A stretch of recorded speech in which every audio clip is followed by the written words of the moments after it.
Welcome to the Calder Farmstead. Now the Ice Hawks back out to center in transition. Carlson with Quenneville 2-on-1. Right when Carlson comes, Quenneville scores! Here's a chance for Carrick. Fighting scores! Off the face-off! Up in Zeminger. Pulled back to Werenski. Has it. Shoots one. Bounces off a man. 5 seconds left. Werenski. Another jam on the shot. Turning and firing. They go! Scores! They score! Now they catch each other. They both go right over the top. Matching rights to one another. McDermott gets the helmet off of Cassie. And now, with 9 minutes gone in overtime, the Bears breaking out right side with Bear. Looks like cutting to the net. Bear will score! And here are your hosts, Cece and Sean. Hello and greetings from the Mile High city of Denver, Colorado. And Simsbury, Connecticut. Welcome to the Calder Farmstead Podcast, episode number 54 for Saturday, October 16th, 2021. If you were hoping for a podcast featuring applications of the Normalized Difference Vegetation Index, we are not going to be much help. This is an American Hockey League podcast. My name is CC Hockley, the AHL editor of Full Press Hockey. And I'm Sean O'Brien from Stats Track and the AHL's only league-wide analytics guy. And as always, we thank y'all for tuning in with us. If you're new to hearing CC and I talk about hockey, we're going to preview some of the teams in the AHL for the upcoming 21-22 season. We both watch a lot of AHL games. We're going to talk about what we see when we watch the film, as well as use some stats to help break that down. If that's new to you, you might want to head over to our podcast feed or YouTube channel, wherever to tune in to us from today, and check out episode 0. It's a short primer on some of the stats we're going to be covering, as well as how we view what's important on the ice. So if you're new to some of the more advanced hockey stats terms like the point shares model or newer hockey terms like controlled zone entries, go check that out. So you better be able to pick up what we're putting down. I promise it's not that nerdy or technical. It's only 20 minutes. And let's be honest, you wasted 20 minutes today looking up the Queen's comments into a hot mic. Who cares? We fought a whole war so we don't have to care about the Queen. You'll never get that time back. So next time, why not spend a little more time with us talking hockey? After spending a week in Washington, D.C., I can confirm we did fight a war against all of that. So, I mean, I already knew that. But anyway, all right, let's get started. Today, we are previewing the Providence Bruins and Springfield Thunderbirds ahead of their season openers tonight. It is Saturday as we record this. And as you could probably hear in my voice, I'm a little bit under the weather, hence the delay in recording. But guess what? We're here. We're doing it. And let's jump in. Let's get started with the Providence Bruins. And their head coach is Ryan Mougenel. Ryan Mougenel is in his first season after Jay Leach jumped over to the Seattle Kraken organization in the offseason.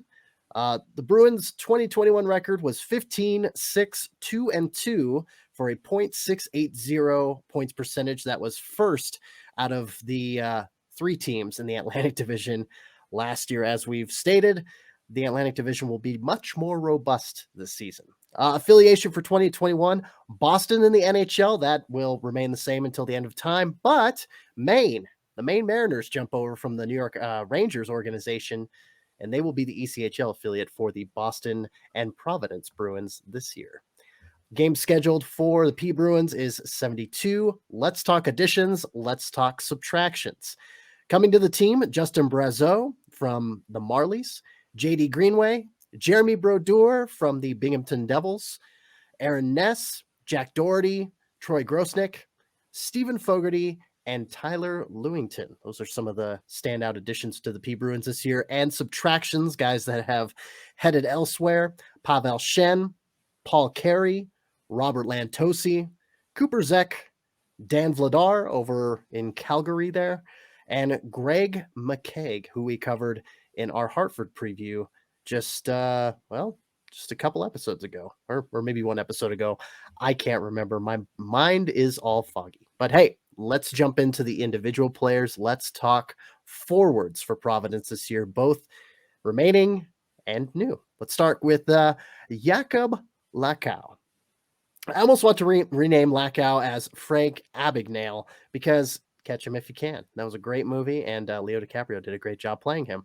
But hey, Lacao, it's not just he's got speed, it's that his teammates know it and will make passes to open areas in the neutral zone and allow him to just win races to them to create offense in transition.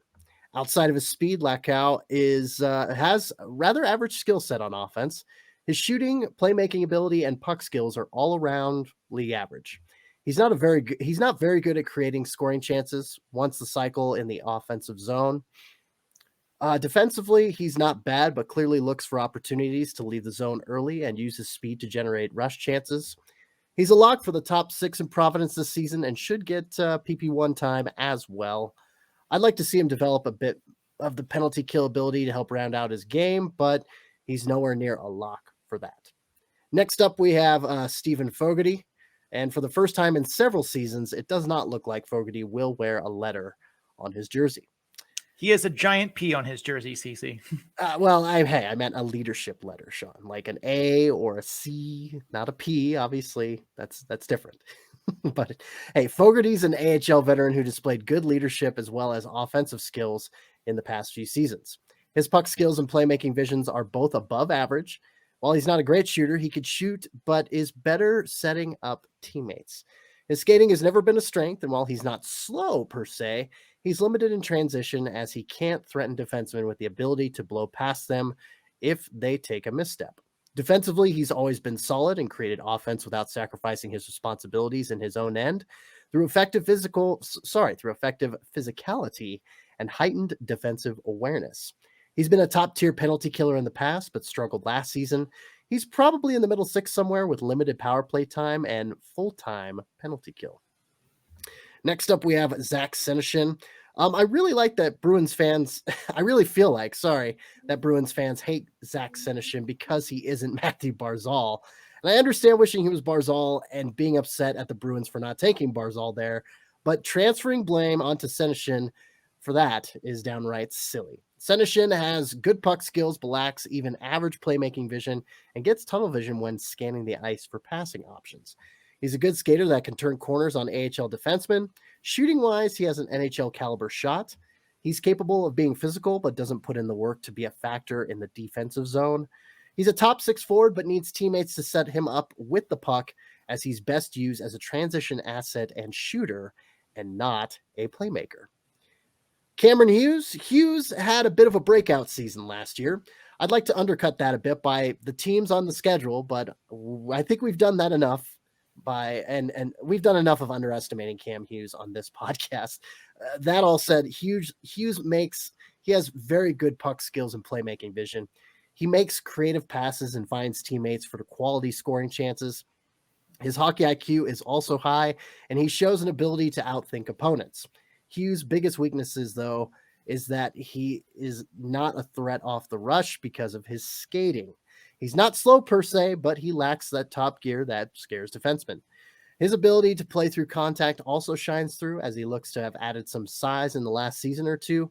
Defensively, he's an asset and can kill penalties. I think he's still a middle 6 forward because there's a logjam ahead of him, but he's still a useful penalty killer.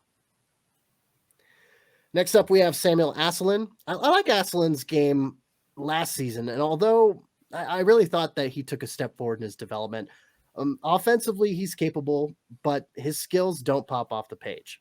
He's got average puck skills and can protect the puck well, but won't be deking through defenders.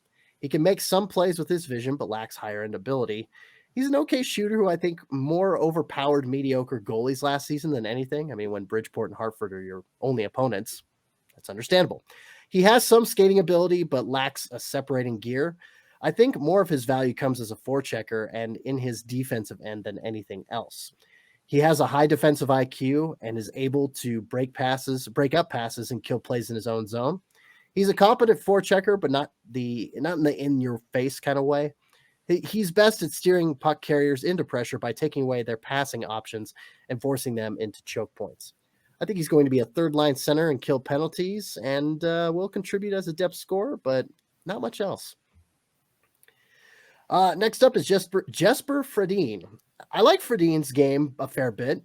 His puck skills and playmaking vision are around average. His strengths are his skating and his shooting. His top speed isn't that fast, but his burst is impressive, and he has solid edge work. Regardless, he should still be an asset in the neutral zone and on the power play breakouts, as he can attack east to west with his skating instead of just in straight lines. His shot is impressive more for the quickness of his release and the accuracy than his velocity. In his own end, he's solid if unspectacular, and while I don't think he'll kill penalties, he could if necessary. Lastly, Oscar Steen. Steen still has a skill set that I like, but I feel like he's been underwhelming on the score sheet for a while now. He could still be a threat with his skating speed. He also has around average puck skills and playmaking vision. However, he'll show up with flashes of much higher skills, but that seems to never materialize consistently and is probably why so many hold on to the hope that he's capable of more than what ultimately shows up on the box score. However, with 84 AHL games already played, I'm starting to think this is just who he is. If he could get more accustomed to the physicality and play through contact better, I think he could be dangerous as a playmaker. To his credit, he's definitely added muscle to his frame in the last season or so. Defensively, he's very average, and while he can play on the PK or in late game scenarios with the lead, I wouldn't be jumping up and down to put him in those spots, rather. I think he's a middle six forward who, if he can find those flashes of high-end skill more often, he could surprise some people. All right, next up we have, this is the last one. There we go. Jack Studnicka. Studnicka couldn't stick the landing in Boston's camp after an underwhelming season in the NHL, so here he is back in Providence. I think some of that was ice time and him not being able to get enough minutes to feel part of the game, so to speak. I think some of it was Studnicka simplifying his game too much at the NHL level and losing some of that offensive upside that he has. Despite that underwhelming season, I still believe in Jumpin' Jack Flash. He's got good puck skills and can make dekes to set up passes or shots for himself. His hockey IQ is also pretty high, although he showed moments where he makes uncharacteristically bad turnovers from time to time. Studnicka, his game is defined by his work ethic, though. He's an absolute hound in all three zones and is always involved in play despite having average skating. He's able to do this because he processes the game at a high speed and can read and react to the changing flow of play quicker than others. Defensively, he's an excellent defensive player who can throw his body around when appropriate, but also use his stick to break up plays and be effective. Studnicka is going to be a top six center at minimum this season and will be stapled to a top penalty kill unit and one of the power play units. That's all for the robust forwards core of the Providence Bruins. Let's talk defense. Sean, take it away with the Blue Liners. Well, another surprise from Providence last year that turned in a much better season than expected. Brady Lyle showed decent puck skills and playmaking vision. He was able to find teammates in the offensive zone and create scoring chances. His shot is what stands out about him, though. Make no mistake, Brady Lyle has a cannon from the blue line. Skating-wise, I'm not a fan. He's below average in terms of straight line speed, which keeps him from being useful during rush chances. He's able to beat forecheckers with a good first pass, but won't threaten to skate past them and beat them with his feet. Defensively, he's good, but again, his skating limits his effectiveness at defending rush chances. He's likely a top four defenseman this season and should get power play time with his shooting prowess, but I'd pair him with a better skating partner. While not his Providence Bruins debut, Victor Berglund is someone I doubt many remember his 4-game stint in 18-19. Berglund has a decent skill set on offense, although nothing really jumps off the page. His puck skills and playmaking vision are both good, but don't pop. They don't wow you.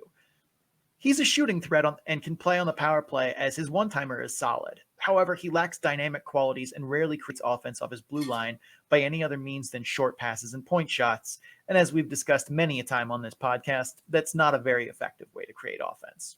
Defensively, Berglund's game has taken strides forward, but is still very much a work in progress and still at least rounding up to average, but I would call it below average. He's willing to step up and kill plays in the neutral zone, but his skating speed isn't great, and if he gets beat, he doesn't have the speed to make up ground and recover. He has a good work ethic and he pressures puck carriers well in the zone, but isn't physical along the walls or at the net front and doesn't have the defensive awareness to be anything more than average away from the play in his own end. Berglund is definitely a work in progress, but I think he's on a good path and should have a season that's respectable if he can develop a little bit more. He's not a lock for the top four, but I think that's where he likely ends up, say around November, December. We definitely have to talk about Aaron Ness, though, who's probably shaking off a fair amount of rink rust after he played one whole game for the Coyotes last season. Our taxi squad's the best. He's back in the AHL for Providence this year, and despite a laundry list of injury concerns over the past few seasons, I still love Ness's game. He has good puck skills and very good playmaking vision. He also shows that Roman Josi-like ability to see the play moving out of his defensive zone and jump in on the rush and act as a fourth forward. But he has the skating ability to get back in time if he gets caught doing that. I wouldn't say he has great top speed, but he can move and has short area burst. He's also very willing to activate off the blue line during the cycle and create offense, which will always endear you to us on the podcast. Defensively, he's good, but not great. He defends his blue line well due to his skating. While he's a decent in-zone defender, his desire to manufacture offense and get the counterattack transition going occasionally does bite him and leaves his deep partner, up the creek without a paddle. He's also not the most physical, and I wouldn't ever crown him the board battle king anytime soon. So there is that lack of physicality aspect to his defensive game. Still, what he can do for the team on offense is spectacular, and he'll sure to be a top pairing defenseman with power play time. Next, we have to talk about one of my favorite defensemen from last season, Jackashawn. It took me maybe 3 games to get aboard the Jackashawn hype train, and now I'm basically the conductor of the damn thing. Ashawn's 5'8" frame means absolutely nothing to him. He will chuck his body into others in the defensive zone, offensive zone, neutral zone, wherever, and do damage with it. He can separate guys from the puck with checks because he knows to not just go flying in like a bumper car and hope for the best. He knows to pin guys' hands to the boards with his shoulder and separate them from the puck. Ashawn's calling card is his skating, though. And while he is good but not great straight line speed, it's the rest of his skating that jumped off the page for me to his film. His edge work is excellent, and he can pivot and go on a dime. He has a lot of burst, too, and gets to top speed off of 1 or 2 strides tops. He also processes the game quickly, which only adds to his ability to play with a pace that only he can really control. Ashawn's puck skills and playmaking vision are somewhere between average and above average. I don't ever think he'll be a serious shooting threat at the pro level, but he can, shoot a little bit. But I don't think he's going to be beating goalies clean from distance. He activates off his blue line often and jumps into the play during the cycle as well, which, as we mentioned earlier, we love to see that here. Defensively, Assalin is still quite good. He wins battles along the boards more often than you'd think for a guy his size and defends his blue line at a high level. As mentioned before, he's physical and separates guys from the puck with his body. I think Assalin slides into a middle pair defenseman role this season only because Providence blue line is loaded, but he's more than capable of being a number 1 defenseman in the AHL if given the opportunity. Thank you for coming to my Jackashawn TED Talk. Last but not least, we need to talk about Urhovackaninen. UV's game is based all on his skating. He's got a strong skating stride and has solid edge work. That allows him to close gaps and break up rushes in the neutral zone on defense. On offense, it allows him to spearhead the rush. The rest of the game that doesn't involve his skating per se, well, that's where UV's rays of hope become cloudier. His puck skills and playmaking vision are below average, and there have been moments where it seems like he just can't even complete basic breakout passes, which is not great, Bob. Weirdly enough, he seems to play smarter and more efficiently when he's under pressure than when he has time and space, which I understand is ass backwards, but it makes me think he struggles, that his struggles are about him trying to outthink himself as opposed to lacking skills. Unfortunately, that amounts to this much of the same outcome. Defensively, he's more solid, but still unspectacular, although he's shown to be an above average penalty killer. I'd slot UV on the 3rd pair to start the season and try to shelter his minutes so he can find confidence and perhaps get out of his own head. Those are the defensemen we have slotted into our preview here. There are more that we could talk about, but this is a good place to cut it short. Cece, let's talk about the voodoo that will be done in Providence this year. Well, and before I get into that, I'll say the UV rays of hope. I see what you did there. All right. Yes, let's talk about goalies. And first and foremost, we've got Troy Grossnick. And my goodness, he had a great season with Milwaukee a couple years ago when Milwaukee the last time they actually played a season. But this past year, it was a short year for Grossnick, who only got 6 games in. And as Sean mentioned earlier, thanks, taxi squads. Grossnick has been a solid AHL goalie for much of his career. This is due to his puck tracking and finding his angle quickly. He's rarely caught not being square to the shooter, He's not the biggest goalie, and while he has good athleticism, he tends to play deeper in his crease than he probably should, which gives some good shooters some extra room. I think his struggles last season were more to do with Ontario being a mess in front of him rather than a reflection of his skill. However, at 32, I do think Father Time is in his rearview mirror at the very least. I doubt this is where an age-related decline starts, but if he isn't up to his usual level of play, it wouldn't exactly shock me either. He will still be the starter, however, in Providence, without a doubt. Second of two goalies that we're going to be covering for Providence is Kyle Kaiser. And Kaiser is still probably the best suited to back up Grossnick here, which makes sense for the Bruins to go and get Troy Grossnick to be the lead in net, especially after Vladar's departure, as we talked about in the subtractions earlier. Kaiser still shows flashes of what made him such an intriguing prospect through his junior career. He's good at puck tracking and moves well, although his movement can add some extra steps in it when he's under pressure at the net front. He has very good athleticism to make tough saves moving laterally. He's got a good frame on him that, mixed with his other qualities, should give him the raw tools to be a quality starter for Providence. And while in limited games last season he looked good, I discount that for two reasons. First, in 5 games, any goalie can look competent, and especially since those 5 games were against the lower quality teams that Providence played last season, as you may have heard us mention. Yes, Hartford made a push at the end, but he was not in those games. That leads me to think that he's still not ready for a starter's role, but should be fine as a backup to Grossnick this season, with hope as a full-time starter in the future. Alrighty. What's up, Sean? Sorry. So what you're saying is you're still not entirely sure who Kyle Kaiser is. So maybe we should nickname him Kyle Kaiser Soze? I see what you did there. Kyle Kaiser Soze. Yes, until he shows us who he really is. Then next season he'll have a backup named Kobayashi. Hey, you went there. I just took it to the next level. All right, we've talked about individual players. Sean, let's begin with the outcomes, and let's start with the best outcome. What's the best outcome for the Providence Bruins in 21-22? Well, it's a rough division of the Atlantic this year, as the top 3 are pretty stacked. However, if they can get solid goaltending from Grossnick and an identity from Kaiser Soze, then some progress forward from guys like UV and Assalin, they could join that top-tier Atlantic group. Best case scenario, they finish with 86 points for a 59.72% points percentage and a second place finish by an absolute hair. Best case is there. Worst case, what happens when all goes wrong, CC? Oh boy. This team has talent for sure, but the Atlantic is an absolute war zone. If they don't get the goaltending they were hoping for, or untimely injuries and call-ups do damage to their depth, they still will be competitive, but that won't be good enough in this division.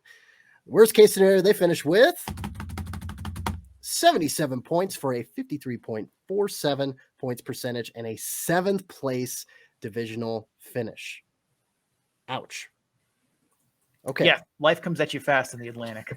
It's like the Atlantic division and the Pacific division are like, all right, well, have fun. This is going to be madness. I mean, the Central division is its own death division, but I feel like you've got just so much, so many parallels, I feel like, between the Atlantic and the Pacific division, at least when it comes to standings and what the model predicts. There are, but I think they're different for different reasons. Like the Pacific has a clear-cut best team, and I think the Central has a group of just very similarly competitive teams, but no one really stands out as just this like clear-cut Calder Cup favorite, nor do I think there are a clear Calder Cup favorite out of the Central, whereas like in the Atlantic, there are 4 very good teams that all could be Calder Cup contenders, but they have to play each other, and somebody's got to lose those games. So let's talk most likely case for the Providence Bruins before we start waxing poetic league-wide here, as we're losing, people's interest. The model projects the P Bruins for 81 points for a 56.25% points percentage. That's a 4th place finish in the Atlantic.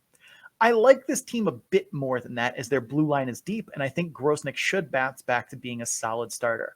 I'm going to bump them a little bit to 83 points for a 57.64% points percentage and a 3rd place divisional finish in the Atlantic. We are going to take a break right now. We just wrapped up talking about all the Providence Bruins you should know.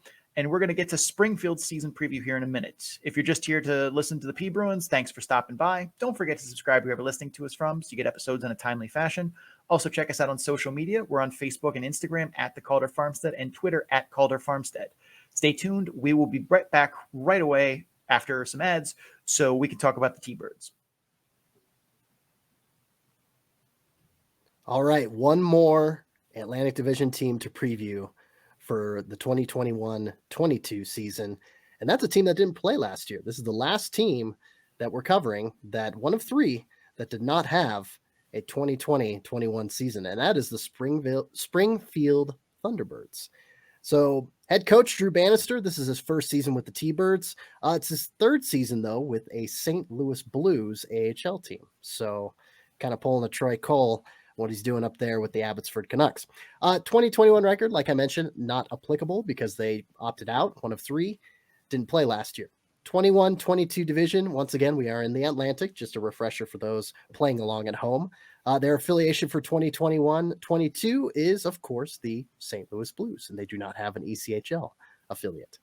Games scheduled 76. And I tell you, since the T-Birds opted out of the 2021 season, it's better to cover who's returning from that squad because this roster is pretty much brand new. You have so many faces, guys that signed 2 off seasons ago, guys that signed this off season, St. Louis prospects that are ready to go. So returning from 1920, we have 2 names, Tommy Cross and Liam Precario. And Precario is on the elite prospects roster, not on the active roster currently, but those are your only 2 guys from 1920. So Sean, let's dive in. Let's talk about the forwards that are going to be playing up in Springfield, Massachusetts this year. And I'm sure Springfield fans would love us to preview every single player on this roster, but Can't do it. This would be way too long a preview for the 25-ish minutes we try and slot for each of them to make them, digestible pieces. But let's start with the ones we think are going to be important at the forward group.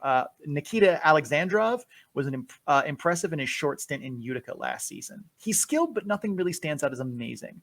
His puck skills and playmaking vision are slightly above average, but he won't be making highlight reel saucer passes or deking through defensemen. He's a capable but not overpowering shooter with good mechanics, but not great. His skating speed needs some work, although I wouldn't call him slow. He can play with some pace, but adding an extra gear would definitely benefit his overall game. Defensively, he's solid and doesn't try to sacrifice his defensive responsibilities to try and generate more offense.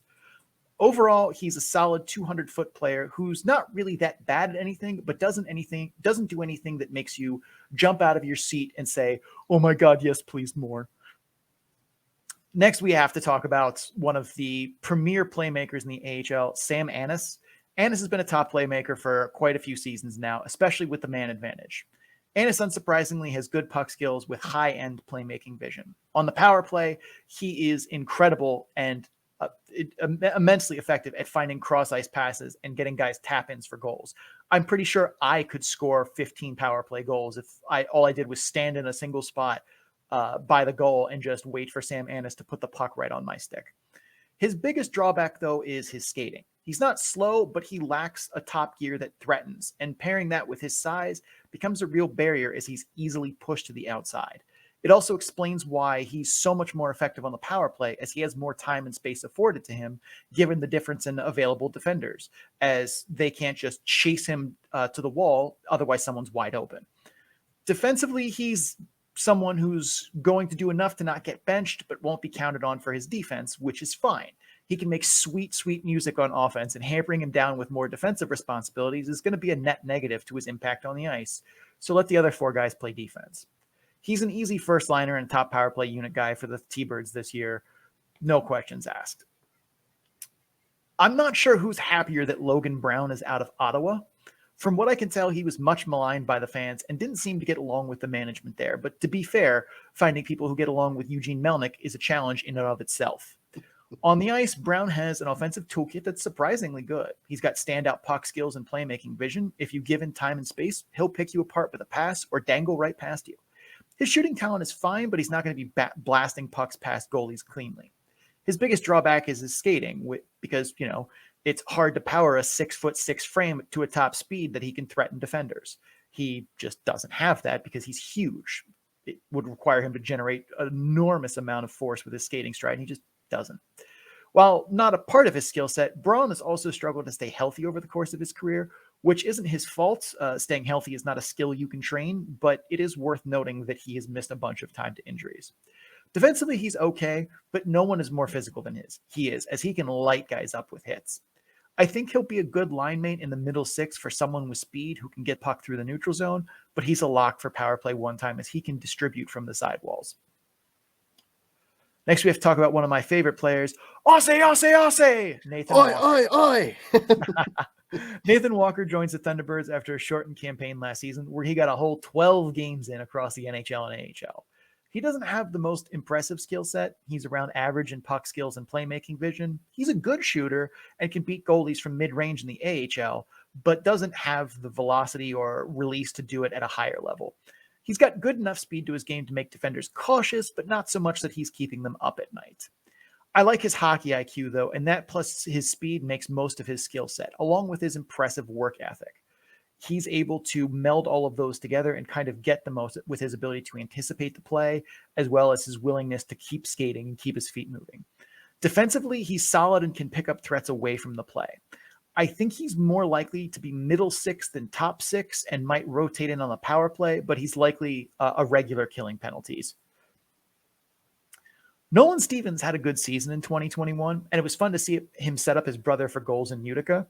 He's got average puck skills and playmaking vision. He's not a bad shooter, but isn't going to beat goalies cleanly, even from mid-range. His skating remains the biggest issue as he lacks top speed that's remotely threatening and struggles to play with pace. Defensively, though, he's quite good and has the work ethic to back check effectively and the size to be physical and win battles along the wall. I expect him to be a middle six kind of forward and rotate in on the power play here and there when there are injuries or, guys are tired, but he's mostly going to be a penalty killer. I don't know why the Moose saw Nathan Todd light up last season to decide, we'll let him walk in free agency. That seems like a bad choice. Todd balled out last season, absolutely made most of the opportunity he got in the AHL. He showed big steps forward in his offensive toolkit. His puck skills looked very good last year as he created space with dekes that allowed him to use his good playmaking vision to set up teammates in threatening places. Todd's shooting is what's most impressive, though, as he has a quick release and that has capital V velocity on it. His skating isn't the best, but he has enough speed to be a threat. Defensively, he's not great and looks to leave the defensive zone ASAP. That's not to say he won't ever contribute on defense. He does, just not very often. Todd should be an easy top six winger this season and on the power play in some fashion on the half wall or in the high slot looking to unleash that shot. Next, we have to talk about Alexi Toropachenko. Toropachenko's standout skill is his skating. He's capable of blowing past defensemen at the AHL level, or he can cut to the middle and fight his way to the net. Figuratively fight his way to the net, not literally. He has good puck skills and is a creative playmaker. While not an exceptional shooter, he's not without shooting talent. And if you're wondering, how did someone with this skill set put up an entire 9 points in San Antonio in 1920 in 59 games? Well, that's because he lacks the IQ and hockey IQ and processing speed to put it all together. So that's pretty much why. He's very visible on the ice and makes flashy plays, but just can't seem to put it all together and make that into offensive production, which is why he's been a frustrating player for quite a while. At 22, this could be the season that he does it and just tears up the AHL. But I'm holding my breath on that notion until I see it. I will be the last person on the Toropachenko bandwagon. The raw tools are there, but they're just ingredients. He needs to take steps forward to turn those ingredients into a cake. Those are the forwards of note for this season for Springfield, or so we think. Let's talk about the defenders, Cece, who will be manning the blue line here. Well, first and foremost, like we mentioned, Tommy Cross, Thunderbirds fans can at least breathe some relief in that there's one player, one of two, if Liam Precario spends some decent time up with Springfield and not down with Greenville. But yeah, Tommy Cross, at least they can recognize him. Cross is a surprisingly good skater for someone his size, though. While he doesn't have that high top speed, he has good edge work and can evade pressure by turning on a dime and using his large wingspan to put the puck in places that forecheckers can't get to. He also has, he also has enough speed to join the rush and provide a weak side option in transition. His puck skills and playmaking vision are above average, but his shot velocity is what we're here to talk about. Cross has a shot velocity that just overpowers goaltenders and is one of the few that can stare down goalies and beat them cleanly with a slapper from mid-range. It's a rare ability, as AHL caliber goalies are not often beat by that Wild West 10 paces and fire style shooter. Defensively, he's solid but unspectacular, although he does take a fair number of risky chances in the neutral zone by stepping up to kill plays. However, they seem to work out for him more often than not. Cross should be a top 4 defenseman this season who obviously runs a power play unit with that funny car of a shot. Next, we have Tyler Tucker. In Utica last season, Tucker looked like a player that was full of nerves and uncomfortable with the speed of play. Now, that's typically what we expect from young guys making the jump from juniors or college to the AHL, but it seemed pretty pronounced with Tucker. Tucker has good playmaking vision and in juniors could find teammates in scoring positions. His puck skills, however, leave much to be desired as he mishandles pucks too often and struggled to complete the passes that he saw. He has a heavy shot that can beat goalies, but he needs to be better to understand when to shoot, as he might have led the AHL last season at generating blocked shots, as his shots hit more defensemen than goalies. Without being too mean, his skating is a big problem. He's not mobile at all and gets beat wide way too often. In his own zone, he's capable, if not overly physical, but didn't generate a ridiculous number of penalty minutes, which is a plus. I expect a bottom 4 defenseman this season. Expect him to be one anyway, but one that has upside and can kill penalties. Next, we have Cal Rosen. Rosen has bounced around a bit in his career. Toronto, Colorado, back to Toronto, and now Springfield, all in 4 seasons. His skill set is decent, but it doesn't really jump off the page. He's got average puck skills and playmaking vision. He's better making first passes out of the defensive zone to start transition, and he's not a good shooter. His strong point is his skating, and while he doesn't lead or join the rush that often, it's a part of his game that should be utilized more frequently, as he can move quite well. Defensively, he's never been solid, but I don't think he's a liability, and he can at least adequately defend his blue line while he's skating. He's probably a bottom 4 defender who gets rotated in on special teams, and yeah, you always need those kind of guys. Next up, we've got Scott Pironovich. I don't have any idea where the Blues saw here when they sent Pironovich down. Let's be clear. He can absolutely ball out. He has stellar puck skills and has Liam Neeson capabilities as a playmaker. If you're open in any way, for any amount of time, in a scoring position, he will look for you. He will find you, and you will have a scoring chance. He also understands his own game very well and works incredibly hard at improving. Case in point, his skating used to be a weakness in his draft year. He heard those criticisms and actively made it a priority to improve on them. Over the course of his college career, it went from a weakness to a strength. And while I don't think he'll ever be a burner per se, he has above average speed, and that plus his ungodly hockey IQ allows him to play with pace that few others can. The only real weakness that he has is on the offensive side of the puck, and that's his shooting. He's just an average shooter, which sucks, but given the rest of his frankly embarrassment of riches as a mobile offensive unit, it's really fine. Defensively, his game again took strides forward to the point where the 5'10", 174-pound defenseman was laying the body effectively and winning battles. Again, his hockey IQ doesn't end in the offensive zone, as he's got defensive awareness for days and can pick up guys off the puck and snuff out threats before they ever materialize. If he's anything short of a number 1 defenseman for Springfield for however long he's there, a mistake has been made. Pironovich is a future star for the Blues and should dominate the AHL this season. Alrighty, those are the blue liners that we thought stuck out for Springfield this coming season. Sean, it's time to go to the voodoo room once again. And we've got 2 goalies to talk about. Again, brand new goalie room there. A lot of faces. 4 goalies out the door, 2 goalies in. Take it away with the goaltending room there in Springfield.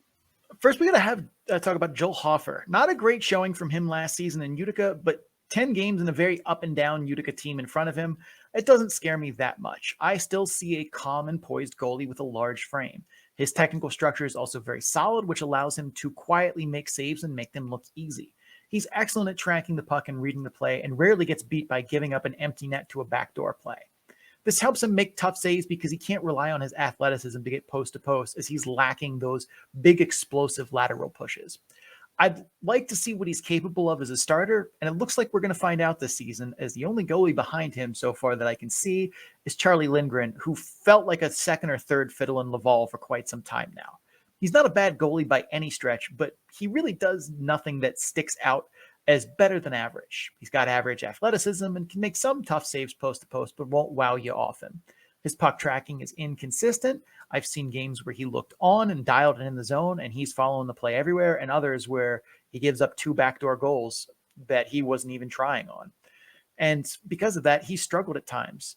And he also, in those like kind of off games, doesn't always get square to his shooter. I think that at this point in the career, he's a serviceable backup goaltender, and maybe 20 games a season, he can be a good value, but I don't expect much more from him than that. And if he's starting in the 30s or 40s for the T-Birds this season, probably bad things are happening. Speaking of bad things happening for the team, let's talk outcomes. Cece, what is the best case here for Springfield? Best case scenario for Springfield, if the goaltending turns out to be more than we dared hope for, and some of the depth scoring puts a few more goals in net than anticipated, this should be a good team. Defensively, they're already deep guys, and guys like Pironovich and Cross can shine here. Best case scenario, they'll finish with 86 points for a 56.58 points percentage and end up in tiebreakers for third place in the division with Lehigh Valley.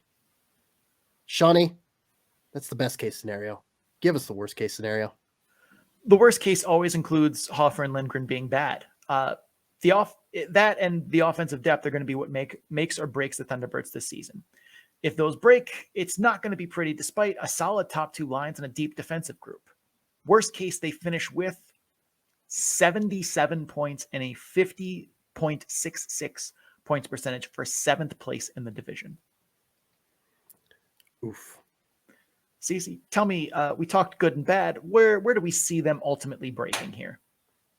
Most likely case, the model projects Springfield for 82 points and a 53.95 points percentage. That's 7th in the Atlantic, and understandable from the model's perspective. While the top of the roster is loaded, the bottom is very questionable, and should an injury or call-up or two happen to the forward group, it's very possible that they could struggle to score.